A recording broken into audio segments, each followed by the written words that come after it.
But the thing with atheists is, and I know we've had this discussion, they don't contradict themselves as much. Sometimes they can be really disgusting with the way they talk about, but they don't have, there's nothing to connect us. And I know you said before we started that you don't really care about atheists, but who do you find easier to debate, Christians or atheists? Atheists. Because I don't care. I don't care. You're coming to me. You're not giving me anything. You're not offering me anything. You're not giving me an alternative. Yeah. I believe in God. How are you convincing me God doesn't exist? What are you inviting me to? You're inviting me to nothing. You're offering me nothing. You don't know anything. You claim, my funniest one is, when an atheist says they've got empirical evidence. Yeah. Do you know the best thing you can say to an atheist who says that? You got some in your chat here. I'd love to speak to them. Just ask them this question. Any atheist who says to you, we've got empirical evidence for our position, I don't know, evolution or whatever, just ask them, what was the last experiment you did?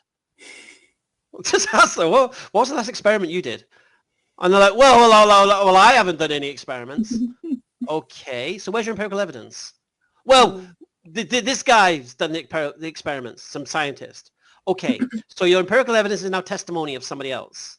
So now we're bringing testimony as some kind of empirical evidence. So now you've introduced testimony as empirical evidence? That means I can bring testimony as empirical evidence. Do you know what I mean? So, yes. And basically the philosophy of science is based upon what? The idea that you cannot determine truth using the philosophy of science because new data could change the information. Therefore, you cannot even be sure what you believe today as an atheist is true using your own position because it could change tomorrow. So how are you here to tell me I'm wrong about things you don't know about? So for me, atheists are just pointless, irrelevant. Because like I say, you speak to an atheist, they're like, we don't know, and we don't know, in the future we might know. Yeah, we don't know the gaps and all this. And we don't know God of the gaps. We don't know. We're proud of saying don't know. No problem. So, here's my strategy with atheists, just to repeat. I know I had told you earlier, but just for the benefit of your crowd. Look, I don't care you're an atheist and you don't believe in God. I don't care you believe we evolved from a monkey and a fish or whatever it is you believe. Yeah. I don't care that you believe when we're dead we're worm food. I don't care. But what I care about is if you think I'm irrational for holding the position I do.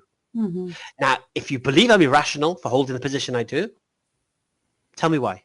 Because now your don't knows are gone. And then to understand why, you have to ask me why I hold the position I do.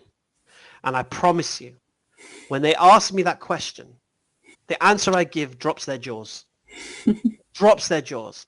Because when they say to me, why do you believe God exists? Do you know what my answer is? What do you think it is? Oh, no, don't tell. I know you now. Go on, tell me, what is the answer? Science. Oh, gosh. They're like, what? What do you mean? I says, well, look, when I look at science, for example, when I look at DNA, I see DNA contains coded information. Now, this coded information is the same type of coded information I see throughout my human experience, whether it's in a book or in a computer program or whatever. And this coded information is never the result of anything but an intelligence.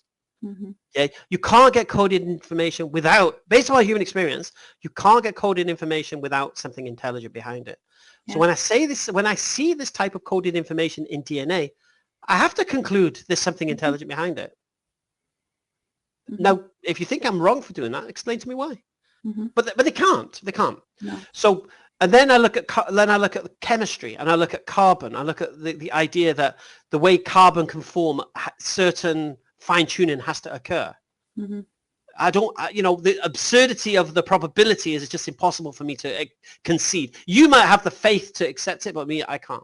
Then I look at physics. Then I look at fine tuning and the universe and the four forces. If there were slight different degrees, we wouldn't have a life-giving universe. So all of these things point to me something intelligent. And the beautiful thing is, as a Muslim, subhanAllah, even I don't necessarily say it to them at that point, but in the Quran, what does Allah tell me to do? He tells me, or tells the unbelievers, to look for his signs. Look for his signs. And where? In the heavens and within yourself. So for me, I plan to write a book on this, inshallah. DNA is the smoking evidence for the existence of God. DNA is the evidence that they're asking for. Yeah, because there's no other explanation for the coded information. Science says it doesn't know on this particular point. But for me, that's the evidence for God. And you know, if you ask, and just to ram your point home, this is like Dow 101 here. To ram your point home, is why, as an atheist, do you believe in gravity? You can't see it, you can't touch it, you can't smell it, you can't taste it. Why do you believe gravity exists? And they'll tell you. They'll say because we can see the effects of it. We can see an object falling, so we know gravity exists based upon the effects of it. So now they brought another principle to the table. So now we can demonstrate the existence of a thing based upon the effects of that thing. We don't need to see the thing. Is that right? And they'll go, yeah, fantastic. So you don't need to see God, do you? I just need to demonstrate the effects. But halas. So yeah. So for me, atheists. You're very good at this. You've been doing this a lot. I've sharpened myself, honestly, on so many things. Even the word belief, you know,